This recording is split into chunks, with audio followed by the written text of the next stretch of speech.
Hello friends, ഇന്ന് വന്നിരിക്കുന്നത് നമ്മൾ മാളിലൊക്കെ പോകുമ്പോൾ ഭയങ്കര വില കൊടുത്ത് മേടിച്ച് കഴിക്കുന്ന പൊട്ടറ്റോ സ്പൈറൽ. അത് നമുക്ക് വളരെ ഈസി ആയിട്ട് വീട്ടിലുണ്ടാക്കാം. അപ്പോൾ പൊട്ടറ്റോ സ്പൈറലിൻ്റെ റെസിപ്പി ആയിട്ടാണ് വന്നിരിക്കുന്നത്. എല്ലാവർക്കും welcome back to tasty curry. ഈ ചാനൽ ആദ്യമായിട്ട് കാണുന്ന കൂട്ടുകാരുണ്ടെങ്കിൽ വീഡിയോ കണ്ടിട്ട് സബ്സ്ക്രൈബ് ചെയ്യുമ്പോൾ ഓൾ എന്ന ബെല്ലൈക്കൺ എനേബിൾ ചെയ്ത് വെക്കാനോ ഓർമ്മിപ്പിക്കുന്നു. എങ്കിൽ മാത്രമേ ഞാൻ പിന്നീട് ഇടുന്ന വീഡിയോയുടെ നോട്ടിഫിക്കേഷൻ കിട്ടുകയും അപ്പോൾ തന്നെ വാച്ച് ചെയ്യാനും പറ്റുകയുള്ളൂ. ഒരു പൊട്ടറ്റോ എടുത്തിട്ടുണ്ട്, അതുപോലെ ഒരു ഈർക്കിൽ എടുത്തിട്ടുണ്ട്. ഈർക്കിലിന് പകരം നമ്മൾ പാപ്പടമൊക്കെ കുത്തുന്ന കമ്പി അതുപോലുള്ളതായാലും കുഴപ്പമില്ല, നല്ലതാണ്. അപ്പോൾ ഞാനിവിടെ ഈർക്കിലാണ് എടുത്തിരിക്കുന്നത്. അത് പൊട്ടറ്റോയുടെ നടുക്ക് സെൻറ്ററിൽ കൂടെ പോകത്തക്ക രീതിയിൽ കുത്തി അപ്പുറത്തെ എൻഡിൽ ഇറക്കുന്നുണ്ട്. പിന്നെ ഗ്രേറ്റർ എടുത്തിട്ടുണ്ട്. അപ്പം ഗ്രേറ്റർ എടുക്കുമ്പം നമ്മുടെ ആ ഈർക്കിൽ ഈസി ആയിട്ട് അങ്ങോട്ടും ഇങ്ങോട്ടും പോകത്തക്ക രീതിയിലുള്ള അത്രയും ഹോളുള്ള ഗ്രേറ്റർ ആയിരിക്കണം എടുത്തിരിക്കുന്നത്. അപ്പം ഞാനിവിടെ എടുത്തിരിക്കുന്ന കാണാമല്ലോ, വീഡിയോയിൽ കാണാമല്ലോ, 3 വലിയ ഹോളുള്ള ഗ്രേറ്ററാണ്. അപ്പോൾ അതിൻ്റെ നടുഭാഗത്തുള്ള ഹോളിലാണ് ഞാൻ ഈ ഈർക്കിലിട്ടിട്ട് പൊട്ടറ്റോ ഇട്ട് നമ്മൾ ടേൺ ചെയ്യുന്നത്.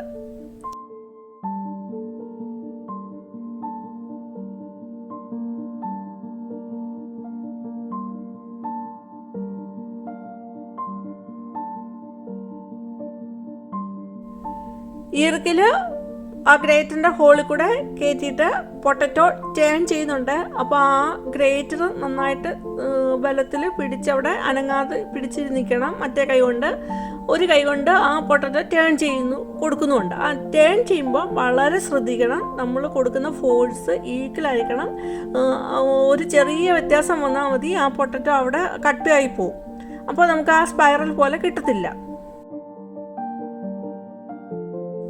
ഈർക്കിൽ പോകത്തക്ക രീതിയിലുള്ള ഹോളില്ലെങ്കിൽ ആ ഈർക്കിൽ പൊട്ടിപ്പോവുകയും ചെയ്യും. പിന്നെ നമുക്ക് ആ പൊട്ടറ്റോ നമുക്ക് ടേൺ ചെയ്യുമ്പോൾ അത് നല്ല ഇതായിട്ട് കറക്റ്റായിട്ട് കിട്ടുകയും ചെയ്യത്തില്ല.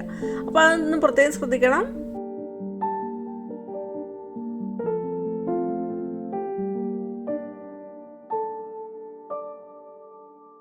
അപ്പോൾ ഞാനിങ്ങനെ ടേൺ ചെയ്ത് വന്നപ്പോഴത്തേന് എന്തായപ്പോഴത്തേന് അത് പൊട്ടറ്റോ അവിടെ പൊട്ടിയെന്ന് മനസ്സിലായി. അപ്പോൾ ഞാൻ ആ ഈർക്കിൽ ഊരി മാറ്റിയിട്ട് പൊട്ടറ്റോ എടുത്തു.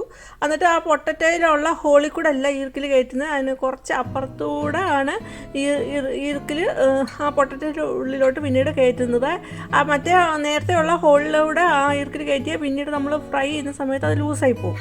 അപ്പോൾ അതുകൊണ്ടാണ് പിന്നെ കുറച്ച് അപ്പുറത്ത് ഹോളിട്ട് അതിൽ കൂടെ പിന്നെ അങ്ങോട്ട് പൊട്ടറ്റോയുടെ ഉള്ളിലോട്ട് ആ ഈർക്കിൽ കയറ്റുന്നത്. എന്നിട്ട് അത് ആ റിങ് എല്ലാം നിശ്ചിത അകലത്തിൽ സെപ്പറേറ്റ് ആക്കി വെക്കുന്നുണ്ട്.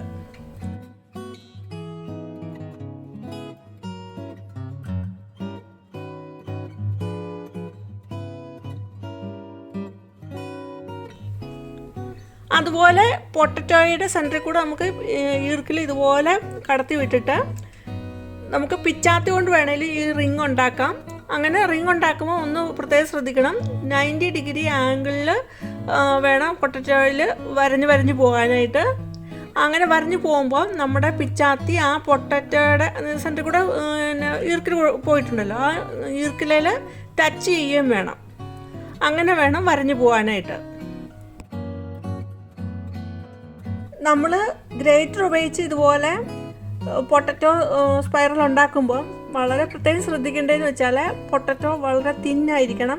ആ നടുഭാഗത്ത് ഭയങ്കര കട്ടിയായിട്ടുള്ള പൊട്ടറ്റോ വരരുത്. അങ്ങനെ ആകുമ്പോൾ നമുക്ക് തിരിച്ചു കൊണ്ടുപോകാനായിട്ട് പാടായിരിക്കും.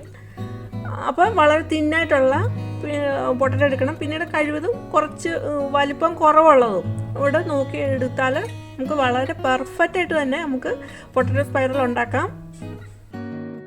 ഞാനിങ്ങനെ റിങ് ഇതുപോലെ പൊട്ടറ്റോയുടെ റിങ് അങ്ങനെ ഉണ്ടാക്കിയിട്ട് ഞാൻ കുറച്ച് കഴിഞ്ഞിട്ടാണ് പിന്നെ ഫ്രൈ ചെയ്യാനായിട്ട് എടുത്തത്. അപ്പോൾ അത് അത്രയും സമയം ഞാൻ വെള്ളത്തിൽ ഇട്ടിരുന്നു, അല്ല കറുത്ത് പോകുമല്ലോ, അതുകൊണ്ട് പിന്നെ വെള്ളത്തിൽ ഇട്ടിരുന്നു. അത് കഴിഞ്ഞിട്ട് ഇപ്പോൾ എടുത്തിട്ടുണ്ട്. ഇനി അതിനൊരു കോട്ടിങ് വേണം, നമ്മുടെ പൊട്ടറ്റോയ്ക്ക് ഒരു കോട്ടിങ് വേണം. അപ്പോൾ അതിന് വേണ്ടിയിട്ട് ഒരു ബൗളിലേക്ക് 1.5 ടീസ്പൂണ് കോൺഫ്ലോർ എടുക്കുന്നു, ഉപ്പിടുന്നു, 1/2 ടീസ്പൂൺ ആവശ്യത്തിനുള്ള ഉപ്പിടുന്നു, അതുപോലെ 1/2 ടീസ്പൂണ് മുളക് പൊടി ഇടുന്നുണ്ട്, പിന്നെ 1.5 ടീസ്പൂണ് മൈദയും കൂടി ഇടുന്നുണ്ട്. എന്നിട്ട് നന്നായിട്ട് മിക്സ് ആക്കുന്നു. പിന്നീട് അതിലേക്ക് ആവശ്യത്തിനുള്ള വെള്ളം ഒഴിക്കുന്നുണ്ട്. അങ്ങ് ഒത്തിരി ലൂസായി പോവുകയും ചെയ്യരുത്, ഒത്തിരി കുറുകിയും നമ്മുടെ ആ മാവ് ഇരിക്കരുത്. നമ്മൾ പൊട്ടറ്റോ കോട്ട് ചെയ്യാൻ എടുക്കുന്ന ആ മാവ് ഇരിക്കരുത്. അതുകൊണ്ട് അത് നന്നായിട്ട് മിക്സ് ചെയ്തെടുക്കണം. ഈ വീഡിയോയിൽ കാണുന്ന പോലെ തന്നെ. കുട്ടികൾക്ക് നമുക്ക് ഈവനിങ്ങിൽ പെട്ടെന്ന് ഉണ്ടാക്കി കൊടുക്കാൻ പറ്റുന്നതും, അതുപോലെ തന്നെ മാളിലൊക്കെ പോകുമ്പോൾ നമ്മൾ ഭയങ്കര വില കൊടുത്തായിരിക്കും ഇത് മേടിക്കുന്നത്. അപ്പോൾ നമുക്ക് വീട്ടിൽ വളരെ നിസ്സാരമായിട്ട് നമുക്കിത് ഉണ്ടാക്കാൻ പറ്റും. അപ്പോൾ ഗ്രേറ്റർ ഉപയോഗിച്ചാണെങ്കിലും നൈഫ് വെച്ചിട്ടാണെങ്കിലും നമുക്ക് വളരെ നിസ്സാരമായിട്ട് ഇതുണ്ടാക്കാം. അപ്പം ഇതുണ്ടാക്കി നോക്കിയിട്ട് നിങ്ങളുടെ അഭിപ്രായങ്ങളൊക്കെ പറയണം. ഇനിയും ഫ്രൈ ചെയ്യാനായിട്ട് ഒരു കടായി വെച്ചു. അതിലേക്ക് ആവശ്യത്തിനുള്ള ഓയിൽ ഒഴിക്കുന്നുണ്ട്. ഓയിൽ ചൂടായി വരുമ്പം ആ ഓയിൽ ചൂടായോ എന്ന് അറിയാനായിട്ട്, നന്നായിട്ട് ചൂടായോ എന്ന് അറിയാനായിട്ട് ഒരു ചെറിയൊരു പീസ് പൊട്ടറ്റോ ഇട്ട് കൊടുക്കുന്നുണ്ട്. അപ്പോൾ നന്നായിട്ട് വന്നിട്ടുണ്ട്. പിന്നീട് അപ്പം നമ്മൾ എടുത്ത് വെച്ചേക്കുന്ന ആ പൊട്ടറ്റോ അതിലോട്ട് ഇട്ട് കൊടുക്കുന്നുണ്ട്. എന്നിട്ട് ആദ്യം ഒരു മിനിറ്റോളം കഴിഞ്ഞിട്ടാണ് പിന്നെ ടേൺ ചെയ്യാവൂ, അല്ലെങ്കിൽ ആ കോട്ടിങ് കൊടുത്ത് അങ്ങ് പോകും. അതൊന്ന് ഫ്രൈ ചെയ്യണം. അങ്ങനെ ഓരോ സൈഡും തിരിച്ച് ഒരു ബ്രൗൺ ഷെയ്ഡിലോട്ട് വരുമ്പോഴത്തേനും നമുക്കത് എടുക്കാവുന്നതാണ്. അങ്ങനെ ബാക്കിയുള്ളകൂടെ ഫ്രൈ ചെയ്തെടുക്കുന്നുണ്ട്.